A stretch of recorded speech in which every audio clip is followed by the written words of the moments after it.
Retorno e me abrigo em Buda, retorno e me abrigo no Dharma, retorno e me abrigo na Sangha.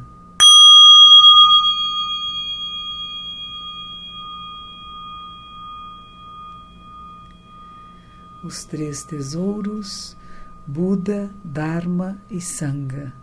Buda, o ser iluminado, aquele que acorda, desperta. Dharma, a lei verdadeira, e Sangha, a comunidade que vive em harmonia, que facilita uns para os outros a prática do Dharma de Buda. Hoje eu trouxe um trecho para nós refletirmos juntos do livro Zen para Distraídos, que foi feito de programas aqui da Rádio Mundial, compilados pelo Nilo André Cruz, que pesquisou também, pôs trechos muito bonitos, e este diz assim: Buda é aquele e aquela que nenhuma rede de desejos captura, nenhum anseio desencaminha. Olha que bonito! Nenhuma rede de desejos captura. Temos desejos, mas essa rede de desejos não prende a pessoa. Sem apegos e sem aversões. Nenhum anseio desencaminha as vontades, né? Os desejos, os apegos, aquilo que eu quero, meu anseio por ter isso, por ter aquilo. Quando a pessoa tem essa ansiedade, esse anseio que vai dar ansiedade, ela sai do caminho. Buda é aquele que, mesmo percebendo isto, ele não sai do caminho, ele mantém na sua jornada. Isso é um trecho do Dhammapada. Dhammapada são palavras de Buda que foram compiladas. É um trabalho precioso. Um desses livros foi feito pela Palas Athena e tem outro foi feito pela editora Bodhigaya, que é do Rio Grande do Sul. Tem um grande professor chamado Enio Burgos. Ele é leigo, ele é um médico e ele é um grande professor do Dharma de Buda. É um professor dos ensinamentos há anos, que não só tem grupos de estudo e de práticas de meditação, como traduz muitos livros. E um deles é esse Dhammapada, editora Bodhigaya. Ela diz: desejos todos nós temos, mas não podemos ser absorvidos por uma gama de desejos que são um caminho para as frustrações e os medos. Por exemplo, quem tem medo, o que Buda dizia? Lembre-se, a vida é transitória e quando nós adentrarmos o nada, tudo, por que medo? Por que medo? Às vezes as pessoas têm medo da morte, é por isso que fala. Um pensamento de Buda diz: os desejos humanos são infindáveis. São como a sede de uma pessoa que, bebendo água salgada, não se satisfaz e sua sede apenas aumenta. Não é mesmo assim? Você está com sede, está no mar. Parece aquele monte de água na sua frente. Você lá bebe água, dá mais sede ainda, não é? A água salgada não se satisfaz e sua sede apenas aumenta. E assim acontece com a pessoa que procura satisfazer seus desejos e apenas consegue o aumento da insatisfação e a multiplicação de suas lições. Parece que quando você satisfaz um desejo, imediatamente surge outro, e deste surge outro e outro mais, e a gente fica amarrado nessa teia de apegos, não é? O texto continua: a satisfação dos desejos nunca é completa. Deixa atrás de si a inquietude e a irritação, que nunca podem ser atenuadas. E se a satisfação dos desejos for impedida a um ser humano, muitas vezes conduz esse ser humano à insanidade. Não é? Chega à loucura, perde a saúde. Insanidade é não saúde. Isso pode acontecer com cada um de nós, se ficamos na rede dos desejos. No quero, né? Quero isso, quero aquilo, e na hora que eu tenho, eu quero mais e continuo querendo. Nunca há satisfação completa. Para satisfazer seus desejos, os seres humanos se empenharão, matarão, lutarão uns contra os outros. Rei contra rei, vassalo contra vassalo, pai contra filho, irmão contra irmão, amigo contra amigo. As pessoas muitas vezes arruinam suas vidas na tentativa de concretizar os desejos. Conhece isto? Já viu isto? Não é uma coisa do passado, de 2.600 anos atrás. Nós, humanos, infelizmente, continuamos os mesmos.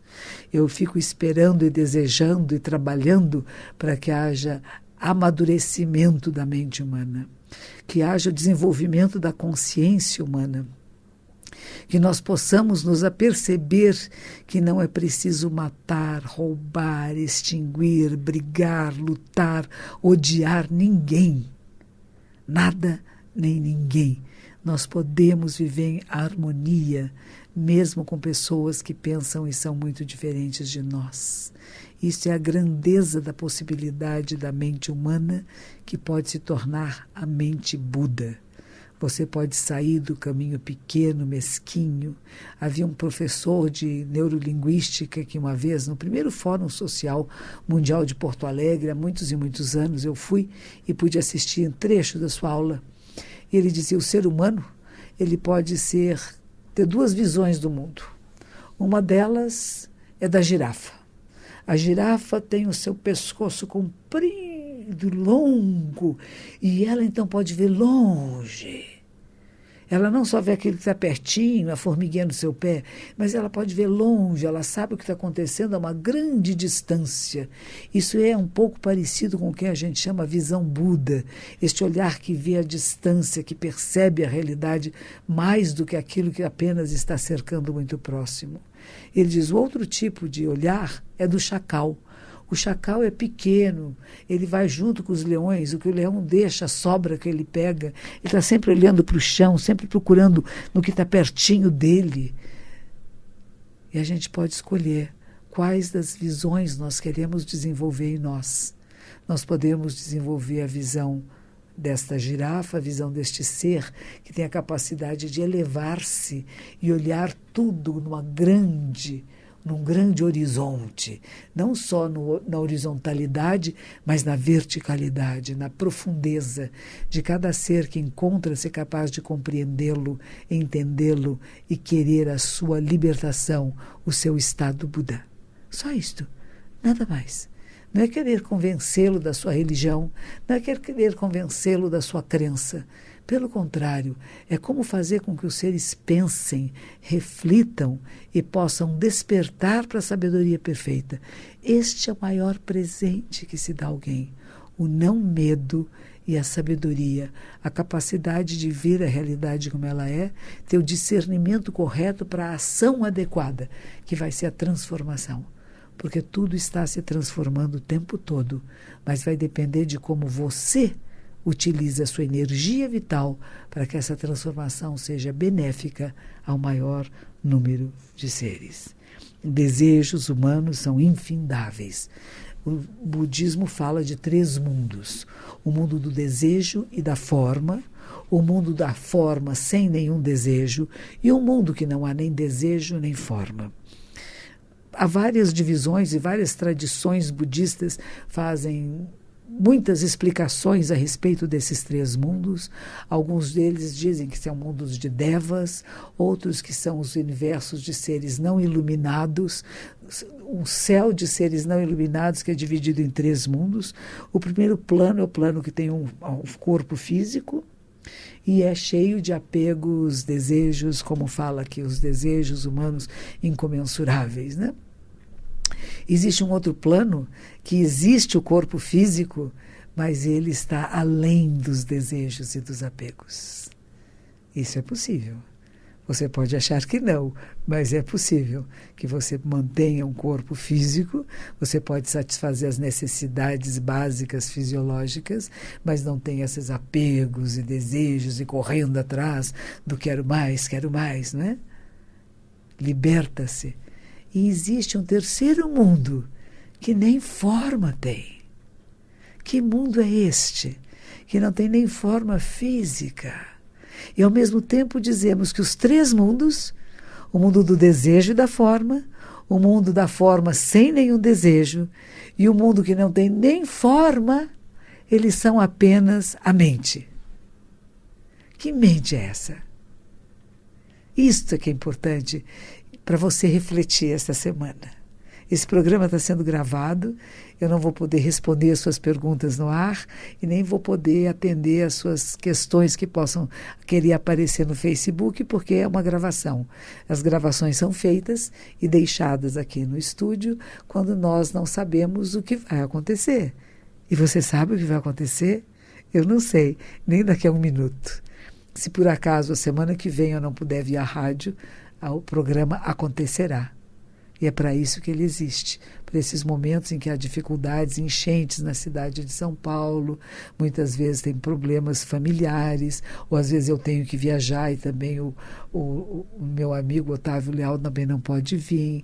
Então, nesses momentos, a gente deixa programas gravados para que você que acompanha o Momento Zen aqui na Rádio Mundial, possa sempre ter um momento zen, um momento de reflexão profunda sobre o sentido da vida e como que você dá sentido à sua vida, como que você usa a sua energia vital para criar um campo de sabedoria, de ternura, de compaixão e de amorosidade, não só para você, para seus familiares, para as pessoas conhecidas, mas como que nós podemos oferecer isso ao universo, para aqueles que possam estar necessitando agora, que pode ser pessoas que nem sabemos quem são, mas que eles recebam um momento de paz, de sabedoria, de ternura e possam conectar-se com aquilo que é mais sagrado. Veja só, esse livro que foi compilado aqui de palestras e de conversas que tive aqui na Rádio Mundial, no programa Momento Zen, diz assim: até no local de trabalho se manifesta. Quando alguém, por exemplo, boicota um colega, uma colega, esconde documentos, atrapalha a produtividade, ou seja, tenta puxar o tapete. Quem se propõe a fazer algo assim é uma pessoa presa a desejos e ansiedades. É uma pessoa não iluminada. Mas a resposta tem de ser a de criar condições para que essa pessoa cresça e se ilumine. Não é para puxar o tapete dela também. Não significa ficar calada, ficar inerte, deixar passar, fingir que não foi, mas reagir. Mas essa reação é uma ação, é dar uma resposta sem rancor, sem raiva. Compreender que a pessoa ainda não está no caminho. Isso vale para todos à nossa volta. A filha que responde mal aos pais, o marido que maltrata a esposa que é grosseira com o marido, o sogro que não compreende, a sogra que não compreende, a nora e o genro que não compreende o sogro e a sogra, e você. As dificuldades de relacionamento entre as pessoas surgem porque estão envolvidas no nível mundano, querendo se mostrar, querendo ter vantagens, querendo ganhar coisas. Mas quando você vive com a alegria de viver e faz o bem com a alegria de fazer o bem, você não se importa com posições. Pessoa que ainda está querendo ter uma posição dentro da comunidade, quero ser professor, quero mandar, quero fazer isso, quero fazer aquilo, provavelmente não vai conseguir. E aquele que é mais humilde, aquele que está sendo um exemplo. É tão bonito que isso acontece.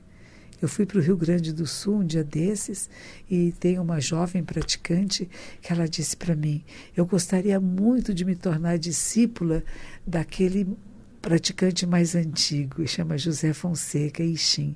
Eu queria muito ser aluna dele. Tudo que ele faz é um ensinamento para mim, monja, mas eu não deixo de ser sua discípula. Falei, não, você continua sendo minha discípula, só que eu moro em São Paulo e você no Rio Grande do Sul. E quem é que está pertinho de você? Este praticante, que é um homem leigo, é um dos primeiros praticantes no Rio Grande do Sul, junto com o Lama Padma Santen, que hoje é do budismo tibetano, que também praticava o Zen budismo, junto com um monge que era um senhor alemão, que também era um monge budista.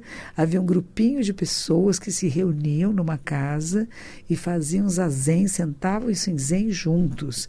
E de lá vai ter o início de uma comunidade que hoje está florescendo lá no Rio Grande do Sul. E esta jovem chega para mim e pergunta: eu continuo sendo sua discípula, monja? Sim. e continuo sendo discípula do monge que trabalha e que está construindo o mosteiro, o templo em Viamão, continua. Mas eu posso ser discípula dele, desse que dá aulas aqui? Eu falei, claro. Ela ficou tão alegre. E ela o chamou.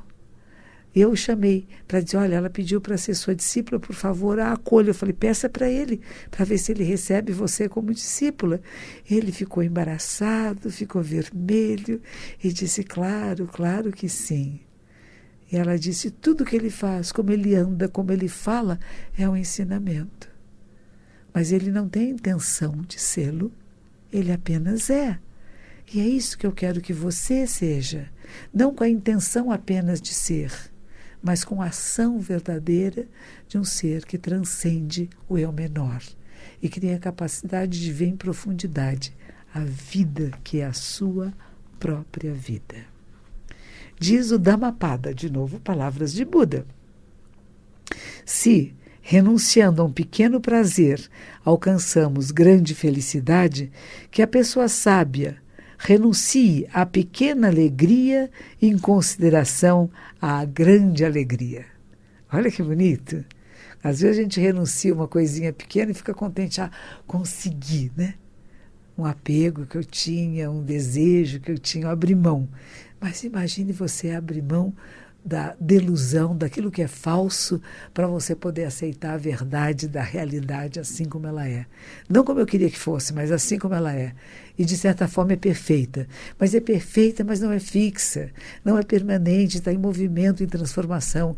E você é essa transformação. Você é um dos elementos da transformação da realidade. Aprecie isto.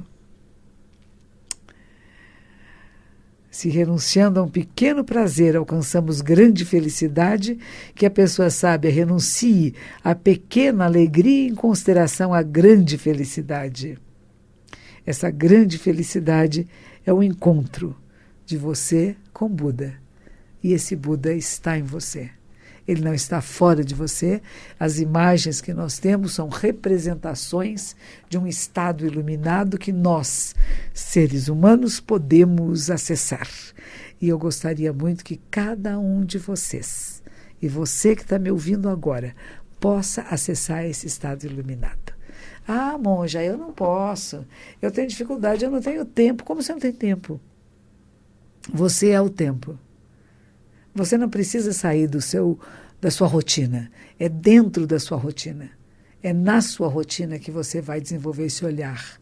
E é um olhar diferenciado, sabe? Que você pode estar olhando e estar vendo um espelho. E nesse espelho você vê além do espelho. E você vê inúmeras formas de vida. E todas estão manifestas naquilo que os seus olhos estão sendo capazes de ver nesse momento. Se você tem deficiência visual, saiba que muitas vezes você tem uma capacidade de visão até mais ampla daqueles que não têm deficiência visual. Porque às vezes aqueles que não têm deficiência visual se apegam a uma imagem, a uma forma, e não conseguem ver o todo manifesto. No Japão, as pessoas que têm deficiência visual muitas vezes se tornam excelentes massagistas, porque a sensibilidade das suas mãos é muito superior daqueles que têm olhos capazes de ver. Mas será que nós sabemos ver com o coração? Eu me lembro há muitos e muitos anos atrás, quando eu ainda era jovem, me achava bonitinha, arrumadinha, eu fui visitar um primo de minha mãe, e ele era diabético, e com a diabetes ele tinha ficado quase que completamente cego. Era um homem muito querido, um grande poeta, e quando fomos visitá-lo, ele olhou para mim, olhou com o que ele podia olhar da sua pouca visão, e disse, como você está linda! E eu, na minha tolice, muito jovem, disse a ele, mas o senhor não consegue ver? Como que está dizendo que eu sou linda? E ele disse, eu vejo em profundidade. Olha que bonito. Uma vez o meu professor também, Yogoroshi, meu professor, estávamos no Japão, fui visitá-lo nos seus aposentos, junto com uma jovem que passou 3 meses no nosso mosteiro feminino de Nagoya. Era uma norte-americana que estava escrevendo sobre as monjas, fazendo um trabalho, uma pós-graduação. E fomos visitá-lo, ela estava voltando aos Estados Unidos, eu fui levá-la para se despedir dele. E ele olhou para ela e disse: você está tão bonita, tão diferente. E eu também, na minha tolice, falei: ela está maquiada. Ele falou assim: não é isso, não é a maquiagem. Você é capaz de ver através da maquiagem. Você é capaz de ver as pessoas quando elas estão bem de verdade, quando elas estão lindas, porque elas estão contentes, porque elas são simples, porque estão alegres, porque sentem prazer na existência. Isso é que é ver em profundidade, sabe? E assim a gente se engana. A gente pensa que a maquiagem, a roupa, ela faz parte. A maneira que nós nos vestimos revela um pouco o que você está sentindo.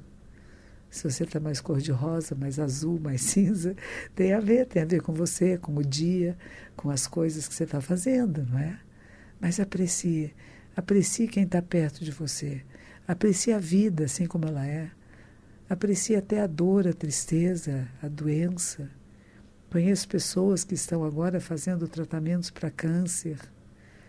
Ok, não é fácil ficar na quimioterapia parada, mas fica lá. Deixa que esse produto entre em você. Ele não só está matando as células cancerígenas, mas ele também está prejudicando partes saudáveis do seu corpo, mas é temporário. Porque se você terminar com esse processo das células cancerígenas, as outras partes do corpo que ficaram prejudicadas, elas vão se recuperar. Então, acolha o tratamento, não rejeite, permite a cura acontecer em você. Cada um de nós tem um curador, uma curadora interna. É preciso permitir que ela se manifeste e não apenas dizer: eu sou uma vítima, não tem jeito. Tudo tem solução.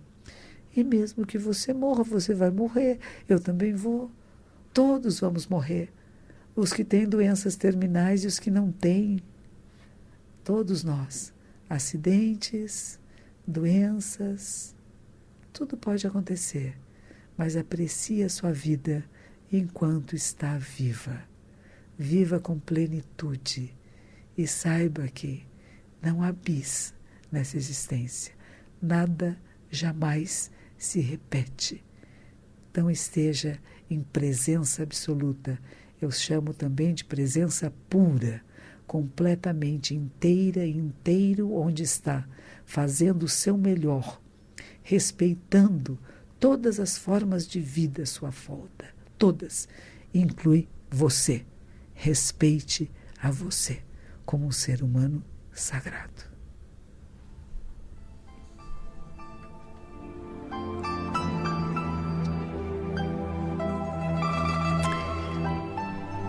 Estou falando aqui hoje nesse programa praticamente só de Buda.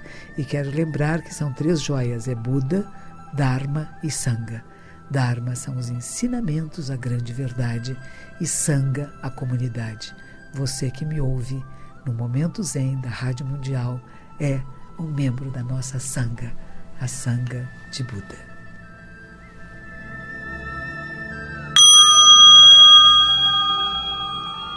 Que os méritos de nossa prática se estendam a todos os seres e que possamos nos tornar o caminho iluminado.